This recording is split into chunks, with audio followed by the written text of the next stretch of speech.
Welcome to only IAS. स्वागत है आप सभी लोगों का current affairs revision for prelims 2021 में। ज्योग्राफी के करंट अफेयर्स के रिवीजन का ये हमारा 7वां लेक्चर है।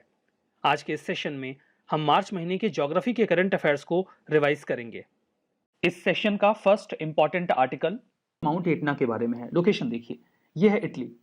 इटली के साउथ में एक आपको आइलैंड मिलेगा विद द नेम सिसिली, ये भी इटली का ही पार्ट है। इसके ईस्टर्न कोस्ट पे आपको मिलेगा माउंट एटना।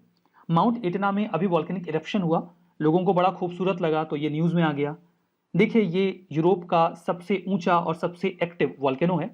ये इटली के आपको ईस्ट कोस्ट पर मिलेगा, जो वहाँ पे एक सिटी है कैटानिया, और जो दो सिटीज़ हैं मेसीना और कैटानिया उनके बीच में, बाकी पड़ता ये कैटानिया में है।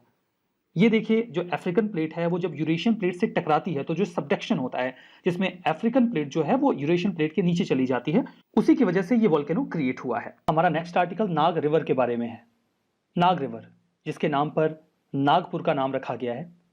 इस नदी में पोल्यूशन को हटाने के लिए एक प्रोजेक्ट लॉन्च किया गया है, नाग रिवर पोल्यूशन अबेटमेंट प्रोजेक्ट। इस प्रोजेक्ट की कॉस्ट है 2117 करोड़ रुपए। इसे इंप्लीमेंट किया जाएगा नेशनल रिवर कंजर्वेशन डायरेक्टोरेट के द्वारा। नाग रिवर, जो कि नागपुर सिटी से होकर गुजरती है, बहुत ज़्यादा पोल्यूटेड है सीवेज और इंडस्ट्रियल वेस्ट की वजह से। देखकर आपको लगेगा ये कोई रिवर नहीं बल्कि कोई नाला है। इसका जो ओरिजिन है वो आमबाजारी लेक है वेस्ट नागपुर में। ये नागपुर का मैप है, ये है आमबाजारी लेक जहाँ से ये रिवर ओरिजिनेट होती है। देखिए, ये एक मेन रिवर है। इसके साथ ही साथ रिवर पीली नदी इससे मिलती है। ये दोनों मिलकर बाद में जाकर रिवर कन्नड़ में मिल जाती हैं सिटी के बाहर जाकर। तो ये तो बात हुई नाग रिवर के बारे में। अब बात करते हैं नेशनल रिवर कंजर्वेशन डायरेक्टोरेट के बारे में, NRCD। देखिए, गवर्नमेंट ने एनवायरमेंट को कंजर्व करने के लिए कई सारे प्लान बनाए हुए हैं। नेशनल रिवर कंजर्वेशन प्लान या फिर national plan for conservation of aquatic ecosystem. In plans के तहत जो सेंट्रली स्पॉन्सर्ड स्कीम्स होती हैं, जिसमें कुछ पैसा केंद्र लगाता है, कुछ राज्य लगाता है, तो इस पैसे को इंप्लीमेंट करने का या इस पूरी स्कीम को इंप्लीमेंट करने की जो जिम्मेदारी है वो NRCD के पास होती है। जो NRCD है, ये ministry of environment, forest and climate change के तहत काम करती है। ये केवल फाइनेंशियल असिस्टेंस देने का ही काम करते हैं राज्य को, लोकल बॉडीज को, ताकि वो इंफ्रा सेट करें और पोल्यूशन को रोका जा सके रिवर्स में या फिर जो भी वाटर बॉडीज हैं उनमें। ऑब्जेक्टिव बिल्कुल क्लियर है, वाटर क्वालिटी चाहे वो रिवर की हो या फिर जो मेजर सोर्सेस हैं, पॉन्ड्स हैं या फिर लेक्स हैं, उनसे जो पोल्यूशन है उसे हमें निकालना है, उन्हें साफ करना है। हमारा नेक्स्ट आर्टिकल रेड राइस के बारे में है। ये न्यूज में इसलिए रहा बिकॉज इसका फर्स्ट कंसाइनमेंट अभी इंडिया से यूएसए के लिए गया है। जो रेड राइस है यानी कि लाल कलर का चावल, ये ब्रह्मपुत्रा जो वैली है आसाम की, वहां पर किसानों के द्वारा उगाया जाता है। इसमें किसी भी प्रकार के केमिकल फर्टिलाइजर का इस्तेमाल नहीं किया जाता।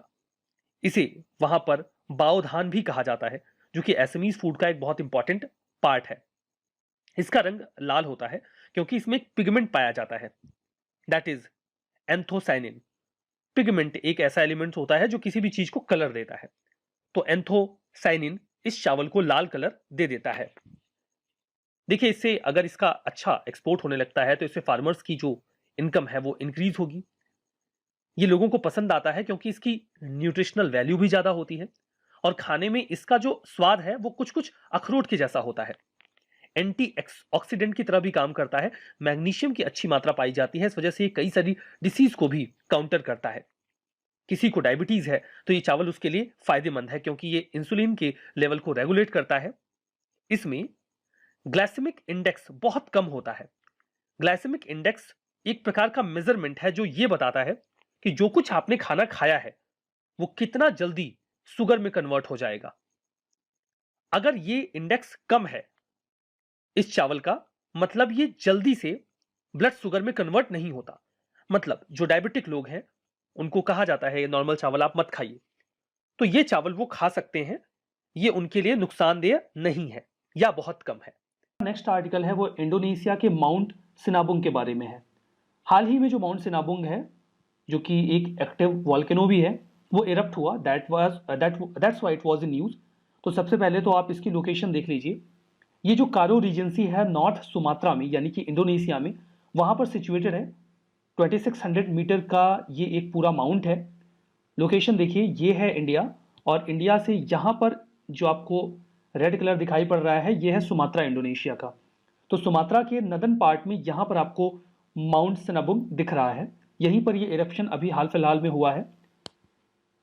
अगर आप सिनाबुंग की बात करेंगे तो यहाँ पर आपको 120 से ज़्यादा एक्टिव वॉल्केनोज मिलेंगे, क्योंकि सिस्मिक अपहेवल्स काफ़ी ज़्यादा हैं। ये पैसिफिक रिंग ऑफ फायर के एम्बिट में आता है। पैसिफिक रिंग ऑफ फायर का मतलब क्या है वो अभी हम समझेंगे। देखिए, ये वॉल्केनो लगभग 400 सालों तक शांत पड़ा हुआ था, जिसके बाद ये 2010 में 400 सालों के बाद पहली बार इरप्ट हुआ। और उसके बाद तो जैसे इसे मज़ा ही आ गया कि इतना बढ़िया लग रहा है, अच्छा फील हो रहा है इरप्ट होके, तो उसके बाद वो बार बार इरप्ट हो रहे हैं। 2014, 16, 20 जब मर्जी इरप्ट हो जाते हैं और न्यूज़ में भी आ जाते हैं, तो हमें लोकेशन देखनी पड़ती है। बात करते हैं रिंग ऑफ फायर के बारे में। रिंग ऑफ फायर को कई बार सर्कम पैसिफिक बेल्ट के नाम से भी पुकारा जाता है। ये आपको पैसिफिक ओशन के चारों ओर एक बेल्ट मिलती है या एक लोकेशन है जहां पर वॉल्केनोज और अर्थक्वेक काफ़ी ज़्यादा फ्रिक्वेंट होते हैं। इसका कारण ये है क्योंकि यहाँ पर कई सारी जो प्लेट्स हैं वो आपस में बाउंड्री बनाती हैं, like Pacific, Cocos, Indian Australia, Nazca, North America, Philippine plate, ये सभी आपस में यहाँ पर मिलती हैं और टकराती हैं। इस वजह से सिस्मिक एक्टिविटी और जो टर्बुलेंस है वो ज़्यादा रहता है। ये मैप आप देखिए, यहाँ पर ये जो आपको रेड कलर की लाइन दिख रही है, that is circum Pacific belt. यहाँ पर कई सारी प्लेट्स आपको टकराती हुई दिख रही हैं। ये है नज़का प्लेट, ये है अंटार्कटिका प्लेट, यहाँ पर ये पैसिफिक प्लेट है, ये कोकोस प्लेट है, और यहाँ पर ये जो कंट्री है जो मार्क की गई है ये इंडोनेशिया है। ठीक है, तो जो वॉल्केनोज और अर्थक्वेक हैं वो रिंग ऑफ फायर के आसपास काफ़ी ज़्यादा टेक्टोनिक प्लेट्स की वजह से आते हैं। नेक्स्ट आर्टिकल सेंगे वॉल्केनो के बारे में है, जो कि इक्वाडोर में सिचुएटेड है। अभी हाल ही में ये वॉल्केनो इरप्ट हुआ और इसके जो धूल हैं, जो राख है, वो लगभग 8.5 किलोमीटर की ऊंचाई तक गई, 8500 मीटर्स की ऊंचाई तक, मतलब बहुत ऊंचा। आप इसकी लोकेशन मैप में यहाँ देख सकते हैं। देखिए, ये है साउथ अमेरिका और यहाँ पर आपको दिख रहा है इक्वाडोर। इक्वाडोर का मैप यहाँ पर है और इस मैप में आइए, ये इक्वाडोर का जूम मैप है। यहाँ पर कोटोपैक्सी है जिसका नाम आप अक्सर सुनते हैं, और बिल्कुल सेंटर में आपको मिलेगा सेंगे। तो ये अभी हाल ही में इरप्ट हुआ है। ये कुछ हाईएस्ट वॉल्केनोज में से एक है जो इक्वाडोर में सिचुएटेड है। सेंगे नेशनल पार्क है वहाँ पर, वहीं पर ये लोकेटेड है। सेंट्रल लोकेशन इसकी मिलेगी एंडीज माउंटेन में, ईस्टर्न साइड में ये वॉल्केनो आपको दिखता है। देखिए, सेंगे वॉल्केनो का बनने का जो रीजन है वो ये है क्योंकि यहाँ पर जो नज़का प्लेट है वो साउथ अमेरिकन प्लेट के नीचे जाती है और पेरू चिली ट्रेंच बनाती है। इसी वजह से यहाँ पर वॉल्केनिक एक्टिविटीज होती हैं, उसी का एक पार्ट है ये सेंगे वॉल्केनो। ठीक, कल भादर डैम के बारे में है। हाल ही में डैम सेफ्टी ऑर्गेनाइजेशन ने, जो कि सेंट्रल वाटर कमीशन से एसोसिएटेड है, ये रिकमेंड किया कि भादर डैम में जो फ्लड गेट्स हैं उनको रिप्लेस किया जाए, उनको बदला जाए, क्योंकि 2015 में जब फ्लैश फ्लड आया था तो उस दौरान ये जो गेट हैं ये क्षतिग्रस्त हो गए थे। भादर डैम की बात करें तो ये आपको राजकोट में मिलेगा। सौराष्ट्र रीजन में ये दूसरा सबसे बड़ा डैम है। तो जो पहला सबसे बड़ा डैम है दैट इज शत्रुंजी डैम, ये गुजरात में लोकेटेड है। भादर डैम जो है वो भादर रिवर पर सिचुएटेड है, सौराष्ट्र रीजन में, गुजरात की। इसके कंस्ट्रक्शन का जो काम है वो 1952 में स्टार्ट किया गया था और फॉर द फर्स्ट टाइम इसमें से जो पानी इरिगेशन पर्पज से इस्तेमाल किया गया दैट वाज इन 1963। भादर अगर रिवर की बात करें तो ये कठियावाड़ जो रीजन है उसकी एक बहुत इंपॉर्टेंट रिवर है गुजरात में। ये राजकोट डिस्ट्रिक्ट में एक लोकेशन है वद्दी, वहां पर ओरिजिनेट होती है। इसके बाद ये सौराष्ट्र रीजन से फ्लो करते हुए अरेबियन सी में पोरबंदर के पास जाके गिर जाती है। लगभग 198 किलोमीटर की डिस्टेंस ये तय करती है अरेबियन सी में जाने से पहले। हमारा next article advisory committee on Saraswati river के बारे में है। सेंट्रल गवर्नमेंट ने अभी हाल ही में रिकंस्टिट्यूट किया है advisory committee on Saraswati river को, ताकि वो सरस्वती रिवर के बारे में अगले 2 सालों में जो भी जानकारी इकट्ठा कर पाएंगे हमें कन्वे करेंगे। अब देखिए, इसके पहले आर्कियोलॉजिकल सर्वे ऑफ इंडिया ने एक एडवाइजरी कमेटी को 2017 में बनाया था। उनका 2019 में टेन्योर खत्म हुआ है, वापस से 2 साल के लिए रिकंस्टिट्यूट किया गया है। उद्देश्य ये है कि जो मिथिकल सरस्वती रिवर के है उसका बेसिन पता करें, उसका जो पाथ है उसके बारे में हमें जानकारी दी जाए। देखिए, जो हिस्टोरिकल एविडेंसेस हैं उसमें ऋग्वेद, लेटर वैदिक पीरियड और पोस्ट वैदिक पीरियड के जो टेक्स्ट हैं वहां पर सरस्वती नदी का जिक्र मिलता है। इस कमेटी को चेयर किया जाएगा कल्चर मिनिस्टर के द्वारा। इसमें कई सारे और भी एंटिटीज से ऑफिशियल्स होंगे, like culture, tourism, water resource, environment and forest, housing and urban affair की जो मिनिस्ट्रीज हैं वहां से मेंबर्स जो होंगे वो यहाँ पर आएंगे। इंडिया स्पेस रिसर्च और इसरो के भी जो रिप्रेजेंटेटिव्स होंगे वो इसका पार्ट होंगे। जो गवर्नमेंट ऑफिशियल गुजरात, हरियाणा, राजस्थान और ASI के ऑफिशियल्स भी इसका पार्ट होंगे। सरस्वती रिवर ओरिजिनेट कहाँ से होती हैं, जो भी जानकारी हमारे पास है उसके मुताबिक गढ़वाल जो रीजन है उत्तराखंड का, उसमें एक ग्लेशियर है हर की दून जो ग्लेशियर है वहीं से इनका ओरिजिन माना जाता है। ऐसी मान्यता है कि ये नदी कम से कम 1500 किलोमीटर की दूरी तय करती थी उस समय जब भी ये थी। लगभग 4000 पहले ये नदी सूख गई ऐसा बताया जाता है। कारण ये बताते हैं कि कोई टेक्टोनिक शिफ्ट हुआ था, उसकी वजह से जो रिवर का वाटर सोर्स था वो कट हो गया। उसके बाद नदी में पानी नहीं रह गया। ये जो नदी है वो किन राज्यों से होकर गुजरती है? ये उत्तराखंड, हरियाणा, पंजाब और राजस्थान से होकर गुजरती है। उत्तर प्रदेश का तो नाम ही नहीं आया और कहते हैं संगम में सरस्वती नदी आकर मिलती थी। तो मामला ये है कि साइंटिस्ट अभी तक ये कहते हैं कि सीधे सीधे तो सरस्वती नदी संगम में इलाहाबाद में या प्रयागराज में नहीं आती थी। हाँ, उसकी एक विंग थी जो बाइफर्केट होकर आकर यमुना से मिलती थी और फिर यमुना जाकर उसे संगम में मिला देती थी। इस तरीके से यहाँ पर संगम सरस्वती नदी के साथ तैयार होता था। तो ये जानकारी है। एएसआई के बारे में बात करते हैं। एक प्रीमियर ऑर्गेनाइजेशन है जो आर्कियोलॉजिकल रिसर्च करता है, साइंटिफिक एनालिसिस करता है, आर्कियोलॉजिकल साइट्स का एक्सकेवेशन, कंजर्वेशन, प्रिजर्वेशन का काम करता है। नोडल मिनिस्ट्री की बात करें तो मिनिस्ट्री ऑफ कल्चर के डिपार्टमेंट ऑफ कल्चर से एक अटैच्ड ऑफिस है। 1861 में फॉर द फर्स्ट टाइम इसे फाउंड किया गया था अलेक्जेंडर कनिंघम के द्वारा, जो कि एएसआई के फर्स्ट डायरेक्टर जनरल भी थे। हमारा नेक्स्ट आर्टिकल बारालाचा ला पास के बारे में है। बारालाचा ला कह लीजिए या पास कह लीजिए, ला और पास एक ही होता है। पहली बार बीआरओ यानी कि बॉर्डर रोड्स ऑर्गेनाइजेशन ने काम करना स्टार्ट किया है। यहां पर देखिए जो बारालाचा ला का एरिया है उसे जो हिमाचल प्रदेश को लेह जो लद्दाख में सिचुएटेड है उससे जोड़ता है। इस रोड को थोड़ा बाद में खोलना था, अभी पहले ही खोल दिया गया, दैट्स वाई ये न्यूज में आया।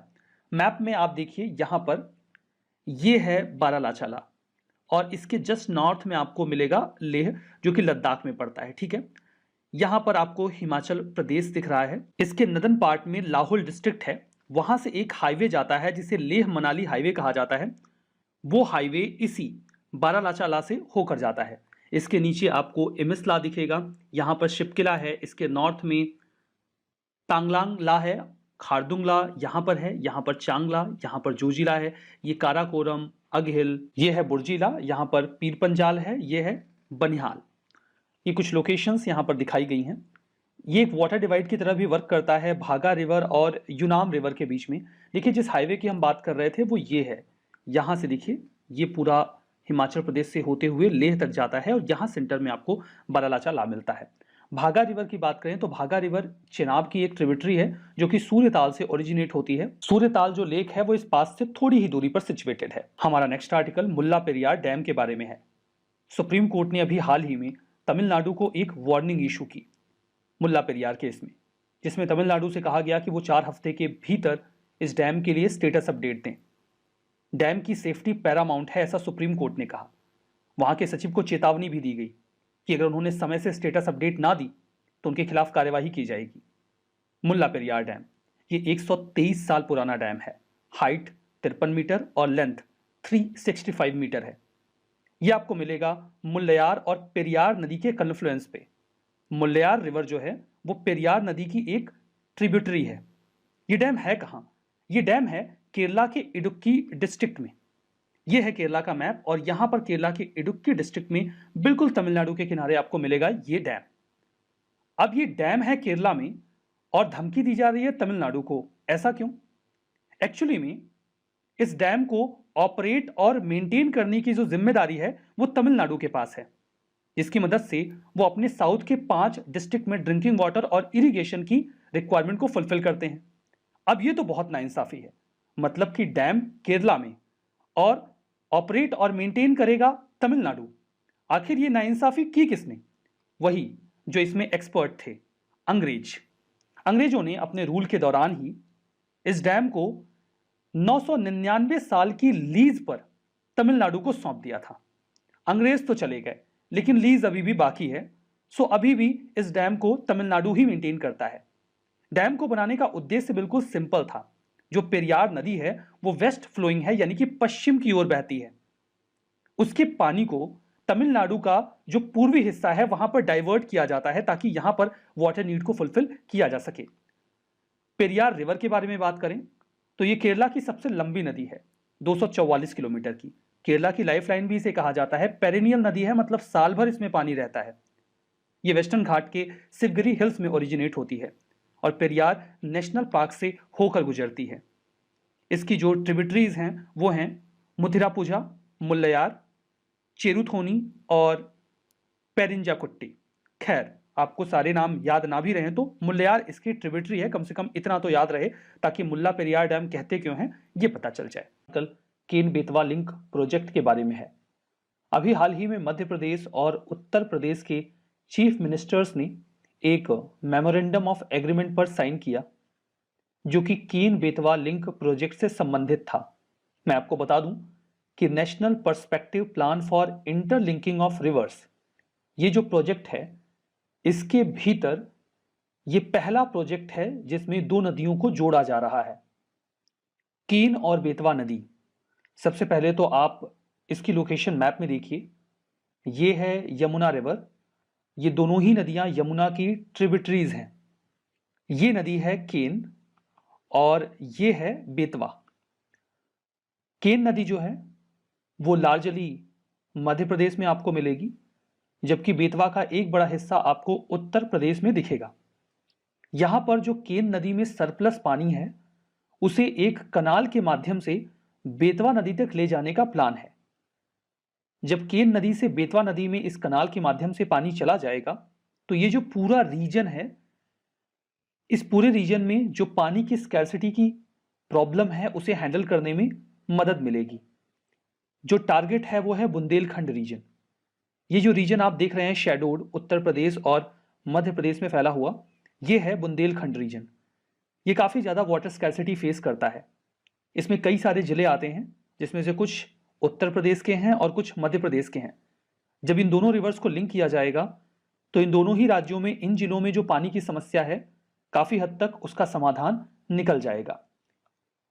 ये जो प्रोजेक्ट है, यहाँ पर केन रिवर में जो भी सरप्लस वाटर है जो कि लार्जली आपको एमपी में दिखती है, उसे यूपी में फ्लो होने वाली बेतवा नदी में एक कनाल के माध्यम से भेज दिया जाएगा, जिससे बुंदेलखंड रीजन में इरिगेशन के पर्पज से उसका इस्तेमाल किया जा सकेगा। इस प्रोजेक्ट में 77 मीटर लंबे और 2 किलोमीटर चौड़े डैम को बनाने का भी प्रावधान है, जिसका नाम धौधान डैम है। इसके जरिए इसी के ओरिजिन के तौर पर 230 किलोमीटर लंबी एक कनाल खींची जाएगी। ये डैम देखिए, ये जो रिवर है केन रिवर पर ये जो पॉइंटेड लोकेशन है, यहाँ पर लिखा भी हुआ है धौधान डैम, यहीं पर ये डैम बनाया जाएगा। अब यहाँ पर कंसर्न एनवायरमेंटलिस्ट रेज करते हैं बिकॉज पन्ना टाइगर रिजर्व ये काफ़ी नज़दीक है इस डैम के। अब रिजर्वायर बनाना इसलिए ज़रूरी है बिकॉज अगर आप डैम बनाकर पानी को स्टोर नहीं करेंगे तो कनाल में पानी को फ्लो होने के लिए प्रेशर नहीं मिलेगा। इसलिए डैम को बनाना ज़रूरी है ताकि कनाल से जो पानी यहाँ पर बेतवा रिवर में भेजा जाएगा उसको एक इनफ फोर्स मिल सके उस जगह तक ट्रेवल करने के लिए। ठीक है, अब यहाँ पर देखिए जो प्रोजेक्ट है वो मध्य प्रदेश और उत्तर प्रदेश में फैला हुआ रहेगा कई सारे जिलों में, जैसे टिकमगढ़, पन्ना और छतरपुर डिस्ट्रिक्ट मध्य प्रदेश के, उत्तर प्रदेश के झांसी, बांदा, ललितपुर और महोबा डिस्ट्रिक्ट्स कवर होंगे। 2 फेजेस में प्रोजेक्ट चलेगा। पहले फेज में धौधान डैम कॉम्प्लेक्स बनाया जाएगा, अगर मैं इसे सही प्रोनाउंशिएट कर रहा हूं तो केन बेतवा लिंक कनाल तैयार की जाएगी और एक पावर हाउस बनाया जाएगा। ये 3 पार्ट्स इसमें होंगे। जो सेकंड फेज होगा इसमें लोअर ओर डैम, बीना कॉम्प्लेक्स प्रोजेक्ट और कोठा बराज ये सब कंस्ट्रक्ट किए जाएंगे। बेनिफिट्स की बात करें तो जो वाटर स्टार्व्ड बुंदेलखंड रीजन है उत्तर प्रदेश और मध्य प्रदेश में फैला हुआ, उसको इससे काफ़ी ज़्यादा फायदा मिल जाएगा। बात करते हैं नेशनल रिवर लिंकिंग प्रोजेक्ट के बारे में। इसे देखिए नेशनल पर्सपेक्टिव प्लान के नाम से भी पुकारा जाता है, जहां पर रिवर्स को लिंक करने का प्लान बनाया गया है।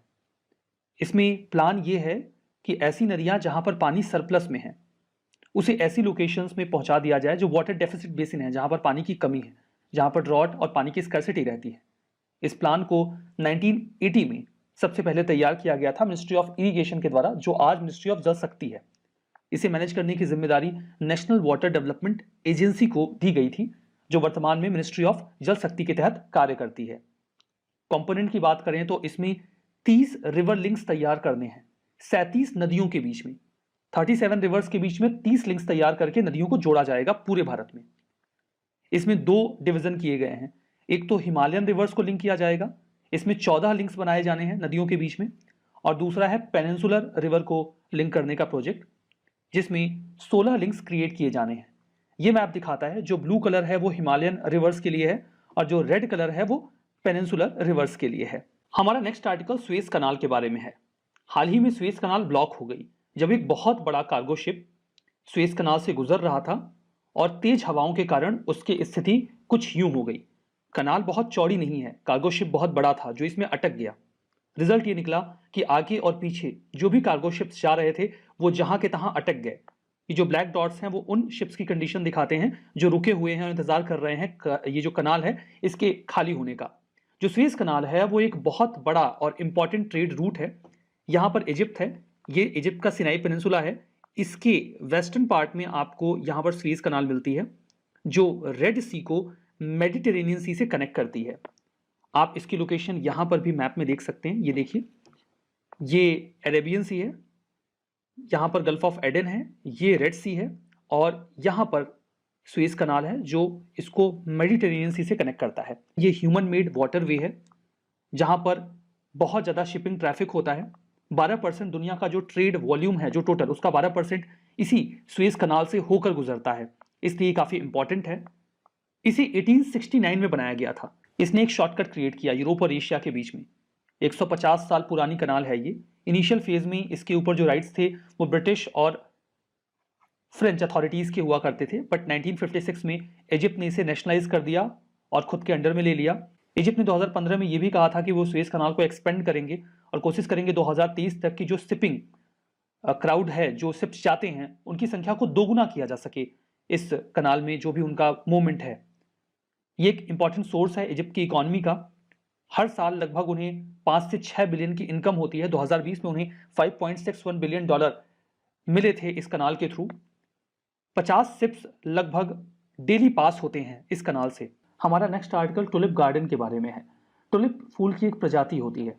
हमारे ऑनरेबल प्राइम मिनिस्टर ने अभी सभी लोगों से कहा कि ज़बरवन रेंज में जो टुलिप गार्डन है वहां पर सभी लोग विजिट करें, जम्मू एंड कश्मीर में। ये जो ज़बरवन की लोकेशन है वो पीर पंजाल और ग्रेट हिमालयन रेंज के बीच में है। टुलिप गार्डन जो कि ज़बरवन के फुटहिल्स में सिचुएटेड है, ये गार्डन्स बहुत ही ज़्यादा खूबसूरत लगते हैं। मतलब सीनिक ब्यूटी बहुत अच्छी होती है। जो भी वहाँ घूमने जाएगा डेफिनेटली उसे मज़ा आएगा, अच्छा लगेगा। ये एशिया का सबसे बड़ा टुलिप गार्डन है जो कि 30 हेक्टेयर में फैला हुआ है। यहाँ पर आपको 64 टुलिप की वैरायटीज़ मिल जाएंगी। इसे 2007 में स्टार्ट किया गया था इसकी गार्डनिंग को, ताकि लोग और ज़्यादा अट्रैक्ट हों, जम्मू एंड कश्मीर वैली को विजिट करें। ज़बरवन रेंज की बात करें तो ये शॉर्ट सब माउंटेन रेंज है जो पीर पंजाल और ग्रेट हिमालयन रेंज के बीच में मिलेगा। देखिए यहाँ पर मैप में आप देखेंगे तो ये पीर पंजाल रेंज की लोकेशन को दिखाया गया है। इसके जस्ट नॉर्थ में ग्रेटर हिमालयन की लोकेशंस हैं, तो यहीं पर आपको सेंटर में मिलती है इसकी लोकेशन। इसकी जो हाईएस्ट पीक है वो महादेव पीक है जो 13 फीट की है, 3966 मीटर, लगभग 4 किलोमीटर ऊंचाई आप समझ सकते हैं। शंकराचार्य टेम्पल है जो कि ज़बरवन रेंज के सेंट्रल पार्ट में ही बनाया गया है। तो ये सारी बातें इस आर्टिकल है वो क्लाइमेट डेटा सर्विस पोर्टल के बारे में है। एक्चुअली में इंडियन मेट्रोलॉजिकल डिपार्टमेंट ने 23 मार्च 2021 को वर्ल्ड मेट्रोलॉजिकल डे सेलिब्रेट किया। तो जब वो सेलिब्रेशन कर रहे थे तो उन्होंने सोचा कि आज कुछ तूफानी करते हैं। तो इस तूफानी करने के चक्कर में उन्होंने लगे हाथ climate data service portal launch कर दिया। तो ये पोर्टल लॉन्च करके उन्हें मजा क्या आया? एक्चुअली में मजा उन्हें नहीं, हमें आएगा, क्योंकि इस पोर्टल का इस्तेमाल करके हम वेदर और क्लाइमेट सर्विसेज को एक्सेस कर सकते हैं। It will work like an integrated platform जहां से हम बहुत सारी इंफॉर्मेशन एक्सेस कर पाएंगे। इस पोर्टल को डेवलप किया गया है इंडिया मेट्रोलॉजिकल डिपार्टमेंट पुणे के द्वारा।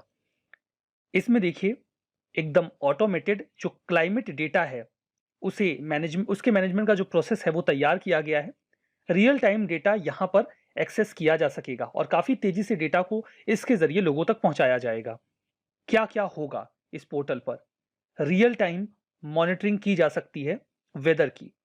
ये इंफॉर्मेशन हमें आईएमडी की ऑब्जर्वेटरीज के माध्यम से मिलेगा। हम जो मेट्रोलॉजिकल डेटा है उसको ऑनलाइन एक्सेस कर पाएंगे। It will work like a data supply portal. यहाँ पे कई सारी चीज़ों के फ्री डाउनलोड की फैसिलिटी भी अवेलेबल होगी, जिसमें ग्रिडेड टेम्परेचर और रेनफॉल डेटा भी अवेलेबल होगा। इसका इस्तेमाल बेसिकली जो रिसर्चर्स वगैरह हैं वो भी कर पाएंगे। एक क्लाइमेटोलॉजिकल टेबल भी अवेलेबल होगा जिसमें हमें पता होगा कि जो कंडीशन है वो एक्सट्रीम से नॉर्मल तक किस कंडीशन में है। मानसून, रेनफॉल, साइक्लोनिक फ्रिक्वेंसीज, इनकी भी इंफॉर्मेशन हमें मिल जाएगी। इन अ होल वे हमें पूरा डेटा एनालिटिक्स और इंफोग्राफिक्स अवेलेबल होगा ऑन दिस पोर्टल। बात करते हैं IMD के बारे में। इसे 1875 में स्टैब्लिश किया गया था। फर्स्ट ऑफ ऑल, ये हाल फिलहाल का एस्टेब्लिशमेंट नहीं है, काफी पुरानी बॉडी है ये। वर्तमान में मिनिस्ट्री ऑफ अर्थ साइंसेस के तहत वर्क करती है। ये एक प्रिंसिपल एजेंसी है जो रिस्पॉन्सिबल है इंडिया में मेट्रोलॉजिकल ऑब्जर्वेशंस के लिए, वेदर फोरकास्टिंग के लिए और सिस्मोलॉजी के लिए। IMD जो है वो अपने 6 रीजनल स्पेशलाइज्ड मेट्रोलॉजिकल सेंटर्स के माध्यम से अपनी सारी एक्टिविटीज इंडिया में रन करता है। So that was all about climate data service portal. तो आज के इस सेशन में बस इतना ही। Thank you very much.